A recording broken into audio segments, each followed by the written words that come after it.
안녕하십니까 구독자 여러분. 오늘은 24년 6월 8일입니다. 전국 영업용 화물차 번호판 시세 좀 알아보겠습니다. 대표님 본인 소개 좀 해주세요. 예, 안녕하세요. 전국구 영업용 갈산상사 이원복입니다. 네, 대표님. 예. 이번 주에도 뭐 전국 영업용 번호판 시세는 큰 변동이 없는 거죠? 전주와 동일하게 진행되고 있고요. 네. 개인 소형부터 말씀드릴게요. 개인 소형은 1.5톤 이하를 개인 소형이라 그러는데 전주와 동일하게 2,980에서 3,000만원 사이에 거래되고 있고요.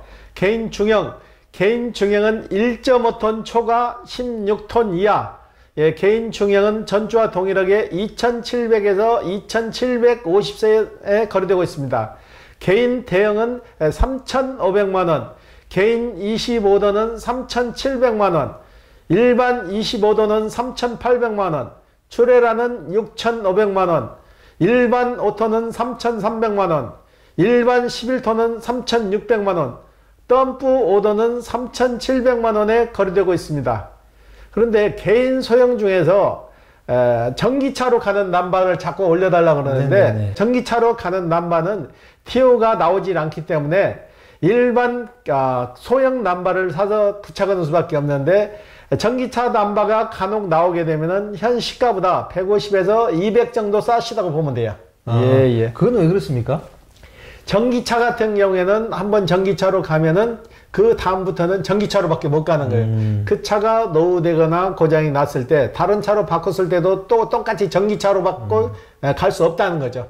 일반 LPG 차량이나 디젤 차는 선택의 폭이 좀 있죠. LPG 차량으로 갈 수도 있고 디젤 차로 갈 수 있고 전기차로도 갈 수 있는데 전기차는 전기차로밖에 못 간다는 거. 예. 그래서 핸디캡이 좀 있는 거죠. 네. 예. 전기차 얘기가 나와서 좀 물어보겠습니다. 요즘 전기차 구입해서 화물차 하시는 분들이 좀 있어요? 전기차 구입해서 화물차 하는 분들은 한 달에 한 명도 없어요. 거의 없고 어쩌다 한 번씩 오는데 그분들도 사가가지고 전기차에다 장착하신 분들도 바로 후회들을 하세요. 아직까지는 전기차가 영업용 화물차로서는 채산성이 안 맞는 거죠. 연료 관계 때문에 장거리를 갈 수가 없고 중간에서 계속 충전을 시켜야 하기 때문에 그게 안 맞는 거죠. 한동안 전기 화물차가 선풍을 일으킨 적이 있잖아요. 처음에 관할구청에서 전기차를 사게 되면은 영업용 면허권을 그냥 내줬잖아요. 네네. 그것 때문에 한동안 인기가 있었는데 지금은 그게 중지됐잖아요. 네네. 중지됐고 지금은 일반 번호를 사다 전기차에다 장착을 해야만 되는 시점이 왔는데 전기차 같은 경우는 작년 겨울에 많이들 겪어보셨잖아요. 날씨가 추우면은 배터리가 제 용량이 발휘가 안 되기 때문에 고속도로 휴게실에 보면 충전기가 10대 있다면 8대, 9대가 전기차, 화물차가 꽂혀 있어가지고 충전하고 있는 거 아니에요. 그러니까 장거리를 못 가니까 채산성이 안 맞는다는 얘기죠. 예. 이번 주 거래도 주로 개인 소형에서 일어난 건가요? 개인 소형만 한 10대꼴 정도 움직였고요. 네네. 개인 중형은 한 대도 움직이지 않았고 개인 대형만 한 대 움직였어요. 예. 그럼 대표님, 개인 중형은 예전에 비해서 많이 떨어졌잖아요. 이게 좀 상승해서 옛날 그 가격으로 올라갈 기미는 없습니까? 개인 중형이 결정적으로 가격이 낮아진 것은 전에는 개인 중형이 1.2톤부터 개인 중형으로 들어가서 1.2톤의 개인 중형 넘버를 장착을 했는데 법이 바뀌어가지고 1.2톤이 소형으로 돌아서면서 그동안 개인 중형으로 1.2톤을 갖고 있던 분들이 정부에서 한 번 기회를 줬어요. 개인 소형으로 내려가든지 신고를 한 사람은 개인 소형으로 내려가서 다른 차에 붙일 수 있었는데 신고를 안 한 사람은 개인 중형으로 다시 올라가야 된다는 거죠. 근데 지금 개인 중형으로 나오는 차가 2.5톤 이상이 돼버렸잖아요. 그러다 보니까 2.5톤 이상 살려면은 가격대가 5천만원, 6천만원 되니까 부담스러워서 못 가는 거죠. 차 가격이 너무 비싸니까. 전에는 1.2톤 했을 때는 2천 몇백만 원이면 사서 부착을 했는데 1.2톤이 개인 중형에서 빠지다 보니까 이 남바가 하락세로 들어선 거죠. 이 개인 중형 같은 경우는 폭발적으로 차량이 늘어나기 전까지는 절대적으로 가격이 올라갈 수가 없는 거예요. 구조가. 그럼 대표님, 다음 주 화물차 시세 전망 좀 해주세요. 다음 주도 개인 소형은 2,980만 원에서 3,000만 원 사이 거래대가 될 것 같고요. 개인 중형 역시 2,700에서 2,750에 거래되는데 2,750에 거래되는 거는 오래된 넘버판. 네. 그 다음에 개인 대형이나 이런 거는 똑같이 거래가 될 것 같아요. 네. 예. 출애라 시세가 왜 그렇게 비쌉니까?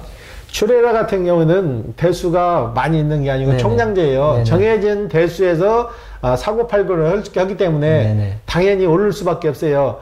그렇다고 지입번호를 쓰시던 분들이 개인으로 내려와서 살려고 하는데 금액이 너무 크니까 어쩔 수 없이 지입번호를 계속 쓰고 계시는 거예요. 네네. 총량제이기 때문에 그러는 거예요. 총량제이기 때문에. 예. 그럼 화물차의 장기적인 전망을 어떻게 보세요?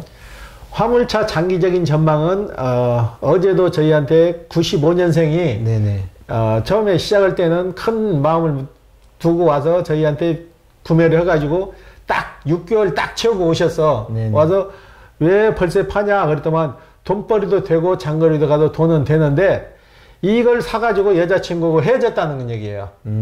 지금도 우리나라가 사회 관점이 화물차를 하게 되면 좀 아래로 보는 경향이 있나 봐요. 네. 절대 그래서는 안 되는데 이분은 여자친구하고 사귀다가 화물차를 사서 돈벌이도 괜찮고 열심히 하려고 그러는데 여자친구가 이제 화물차를 하니까 싫어해가지고 헤어졌다는 것 같이 저한테 얘기를 하더라고. 그래서 화물차를 접어야겠다 해서 와서 제가 다시 매입을 해서 팔게 됐는데 우리나라 사회 현실이 좀 안타깝더라고요. 예. 화물차 한다고 뭐 그 결혼하는데 무슨 지장이 있나요? 그러면요. 직업에 무슨 규제가 있어요. 본인이 열심히 일해서 돈 버는 건데 그걸 직업을 좀 천시한다는 거는 정말 안 맞는 방법이죠. 정부에서도 잘못이 큰 거죠. 이걸 적극적으로 홍보해서 수익 타산이나 모든 걸 좀 월등하게 복지를 좀 했으면 그런 사태가 안 났을 판인데 그런 화물차에 대한 복지가 전혀 없다 보니까 그런 사례가 난 것 같아요. 극단적인 예로 개인 택시 같은 경우에는 개인 택시를 사서 하게 되면 시 자체에서도 도움을 좀 줘요. 블랙박스 같은 것도 사서 하게 되면 일정 금액 보조를 해줬잖아요. 그 다음에 미터기도 달 때도 시에서 보조를 해서 미터기도 달 수 있게끔 해줬는데 화물차는 그런 특혜가 하나도 없잖아요. 주선사에서 그렇게 칼질을 해다도 단속도 안 하고 그냥 자율에 맡겨버리잖아요. 예, 그게 큰 문제죠. 화물차는 일하는 여건이 안 좋다는 얘기네, 그죠? 이러는 여건이 갈수록 더 안 좋아지는 거죠. 서로 과당 경쟁을 하다 보니까 오다는 없는 상태에서 서로 오다를 잡기 위해서 과당 경쟁을 하다 보니까 금액은 더 갈수록 내려지고 주선사는 더 장난을 더 많이 치는 거죠. 우리나라 경기가 어려우니까 지금 물동량도 거의 없는 편이죠. 거의 없는 편이 아니고 거의 없죠. 없어가지고 소형차만 그래도 좀씩 돌아가고 중대형차 같은 경우는 좀 타격이 크죠.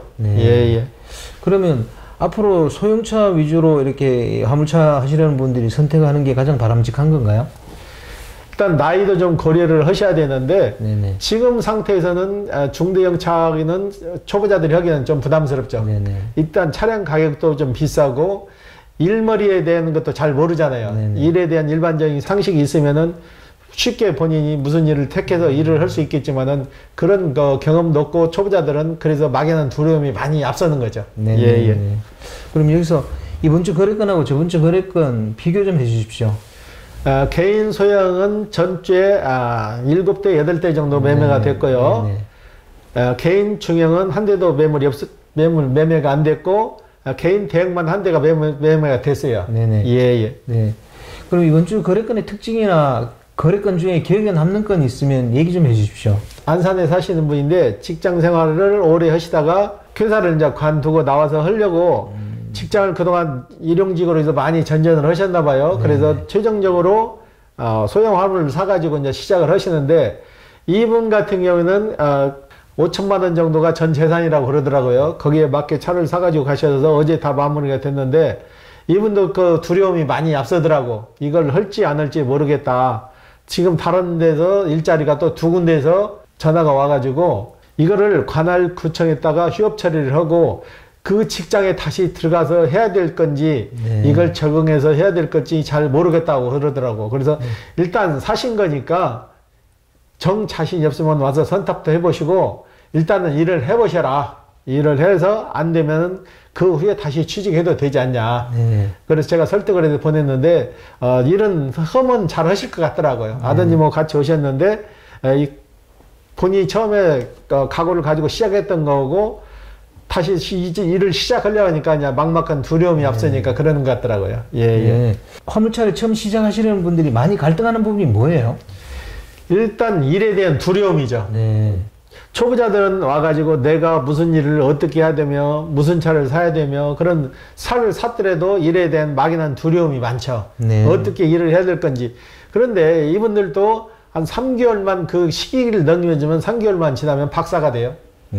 초보자들이 더 잘해요. 기존에 했던 사람보다. 왜 그러는 거니? 이분들은 머리로 계산을 안 하고 몸으로 일을 하기 때문에 가능한 거예요. 네, 대표님 마지막으로 화물차 셀프 주유를 한 번에 할 수 있게 된다 그래요. 그 소식 좀 전해 주십시오.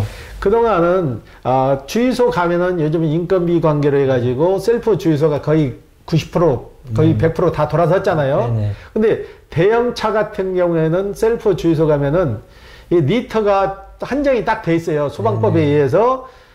대형차 같은 경우에는 200리터 경유차죠. 경유차는 200리터, 휘발유차는 1회에 100리터까지밖에 주유가 안 돼요. 그러다 보면 몇 번을 끊어서 넣어야 되잖아요.